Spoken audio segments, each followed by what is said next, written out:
цены на газ, скажем, в Европе. Գազը Եվրոպայում կտրուկ թանկացել է $600 1000 խորանարդի դիմաց, իսկ Ռուսաստանը Հայաստանին $177.5 է վաճառում։ Տարբերությունը հսկայական է։ Разница большая. Այդ պարագայում, եթե նրանք նման որոշում կկայացնեն, Հայաստանի Հանրապետությունը իր որոշումը կկայացնի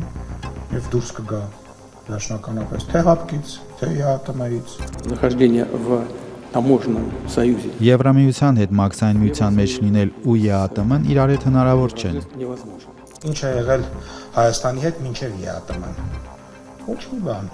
Կրեմլում Վլադիմիր Պուտին Նիկոլ Փաշինյան փոխադարձ խայթոցներից հետո երկու երկրների տնտեսական հարաբերությունների հեռանկարի վերաբերյալ հեռակա բանավեճն ավելի է սրվում։ Մոսկվան պարբերաբար ըստ էության սպառնում է Եվրամիության հետ կապերի հետագա խորացման հնարավոր վատ հետևանքներով։ Հայաստանցի պաշտոնյաները պատասխանում են ոչ պակաս կտրուկ հայտարարություններով։ Եթե Ռուսաստանը որոշի Հայաստանի համար գազը թանկացնել, Հայաստանը դուրս կգա Եվրասիական տնտեսական միությունից։ Ռուսաստանի փոխվարչապետ Ալեքսեյ Օվերչուկը Պուտին-Փաշինյան հանդիպումից հետո Հայաստանի հանրությանն ուղղված արդեն մի քանի նախազգուշացնող հայտարարություններ է արել։ Պնդել է, եթե Հայաստանը Եվրամիություն մտնի, Ռուսաստանի հետ ավիահաղորդակցություն չի ունենա։ Հայ գործարարներին հորդորել է սթափ գնահատել ապրանքները Եվրամիություն արտահանելու հեռանկարը։ Անգամ ակնարկել Ռուսաստանում հայկական բիզնեսներին ճնշելու մասին։ Իսկ ինչ եք կարծում, ինչպես կարձագանքեն ռուսաստանցի գործարարները Ռուսաստանում հայկական բիզնեսի ներկայությանը, եթե Հայաստանում ռուսական բիզնեսը դուրս մղվի։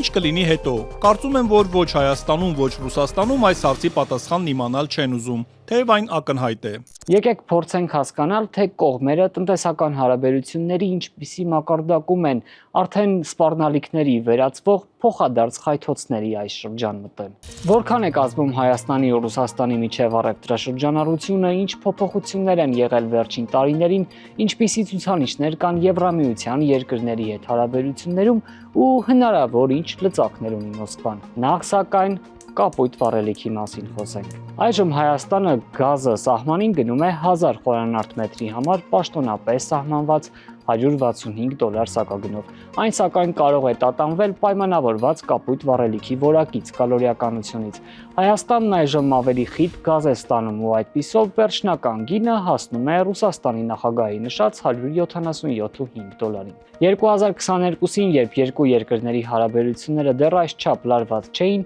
Երևանն ու Մոսկվան տարիներ տևած բանակցություններից հետո պայմանավորվեցին սահմանին գազի գինը 10 տարով անփոփոխ թողնել։ Փոխարենն այդ ժամանակահատվածում Հայաստանը Ռուսաստանին ընդհանուր $350 միլիոն կվճարի Հրազդան ջեկի 5-րդ էներգաբլոկի ծախսերի համար։ Այն ժամանակ գործադիրից Ազատությանը հայտնել էին, եթե այնուամենայնիվ ռուսական կողմը որոշի թանկացնել գազը, 10 տարում $350 միլիոն վճարելու պայմանավորվածությունը չի գործի։ Ամեն տարի Հայաստանը պլյուս-մինուս $400 միլիոն բնական գազ է գնում, գումարած 2022-ին ձեռք բերված պայմանավորվածության համաձայն տարեկան շուրջ $32 միլիոն վճարում։ Գումարը տարեկան ներկրված գազի արժեքի փոքր մասն է, 8%-ը, այդուհանդերձ արդեն մի քանի տարի է հաջողվել է գինն անփոփոխ թողնել։ Կգնա Մոսկվան թանկացման, հայ պաշտոնյաներն այդուհանդերձ կարծում են, թե բանը դրան չի հասնի։ Ես կարծում եմ, որ իրական գազի գինը չի փոխվի, որովհետև Հայաստանը կարծում եմ գործընկերներին անհրաժեշտ է որ մնա եւ ՀԱՊԿ-ում եւ ԵԱՏՄ-ում, իսկ եթե պետք է Հայաստանը չստանա այդ օգուտները, ապա այդ պարագայում ինչու պետք է մնա այդ միության մեջ։ Շարունակենք վառելիքի թեման քննարկել, թեև արդեն պարբերաբար Հայաստանը Վրաստանի տարածքով ադրբեջանական բենզին է ներկրում, այդուհանդերձ առայժմ ամենախոշոր մատակարարը Ռուսաստանն է։ Այս դեպքում ի տարբերություն բնական գազի մի փոքր այլ կանոններ են գործում։ Գնագոյացման հարցում պետությունը որոշիչ դեր չունի։ Տնտեսական մրցակցության պաշտպանության հանձնաժողովից ավելի վաղ պնդել էին, թե բենզին ներկրող ընկերություններն ուղիղ մատակարարների հետ են պայմանավորվում գնի շուրջ, եւ պետությունն անգամ չգիտի, թե ինչ գնով ու պայմաններով։ Ինչ կլինի այս շուկայում հնարավոր չէ կանխատեսել։ Ամեն դեպքում մերձավոր արևելքում ռազմական գործողություններին զուգահեռ համաշխարհային գների աճից հետո Հայաստանում մեծ փոփոխություններ չեն եղել։ Սննդամթերքին անդրադառնանք։ Հայաստանը մեծ կախվածություն ունի ռուսական ցորենից։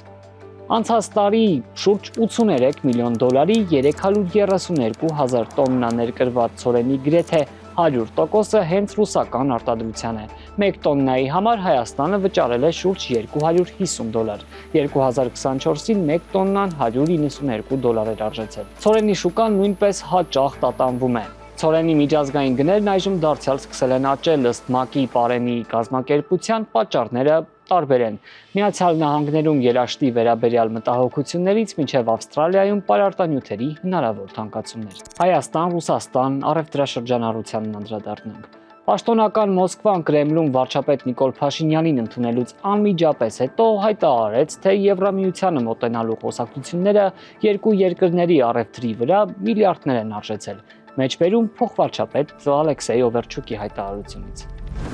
2024-ի սեպտեմբերին մենք հայ գործընկերների ուշադրությունն ենք հրավիրել այն հանգամանքի վրա, որ նրանց խոսակցությունները Եվրամիություն մտնելու ձգտման մասին անդրադառնում են ռուս գործարարների Հայաստանի հետ առևտրի վրա։ Միայն այդ խոսակցությունները ռուս-հայկական հարաբերությունների վրա իրական 5.1 միլիարդ դոլար են արժեցել։ Փոխադարձ առևտրաշրջանառության վերաբերյալ երկու երկրների պաշտոնական վիճակագրությունը տարբեր է։ Ըստ ռուսական կողմի 2025-ին 2024-ի համեմատ այն նվազել է 6.4 միլիարդ դոլարով, ըստ հայկական կողմի շուրջ 4.8 միլիարդ դոլարով։ Չնայած տարբերություններին փաստ է, մեկ տարում երկու երկրների միջև առևտուրը ռուս-ուկրաինական պատերազմից հետո շեշտակի ընդլայնումից հետո նույն կերպ մեծ տեմպերով նվազում է։ Եթե 2024-ին աշխարհի բոլոր երկրների հետ Հայաստանի առևտրի 41.1%-ներ միայն Ռուսաստանի հետ շրջանառությունը, ապա 2025-ին այն 35.8% է կազմել։ Առաջին հայացքից կարող է թվալ, թե իշխանություններին հաջողվում է իրականացնել տնտեսական դիվերսիֆիկացիայի քաղաքականությունը,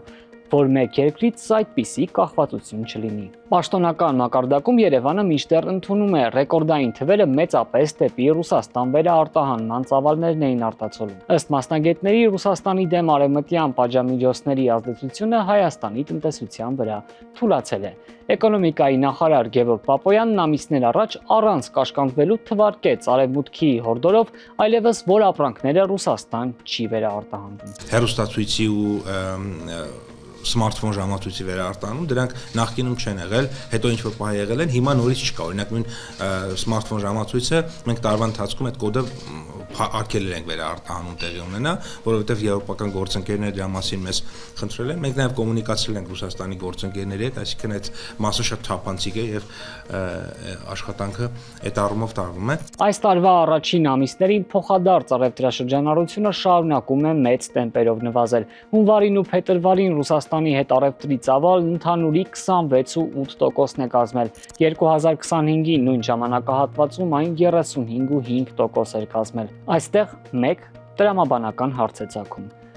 Իսկ արդյոք Հայաստանի կառավարությանը հաջողվում է իրապես դիվերսիֆիկացնել արտաքին առևտուրը։ Եվրամիությանը մոտենալ ցանկացող իշխանություններն ինչ հաջողություններ ունեն Եվրամիության հետ առևտրում։ 2025-ին Եվրամիության բոլոր երկրների հետ Հայաստանի առևտուրը 2024-ի համեմատ աճել է 7.2%-ով, ընդհանուր 2.5 միլիարդ դոլար։ Այս տարվա առաջին ամիսներին աճը շատ ավելի մեծ է, շուրջ 62%։ Ընդհանրացնենք, Ռուսաստանի հետ առևտուրն ավելի արագ է թուլանում, քան ընդլայնվում է Եվրամիության հետ շրջանառությունը։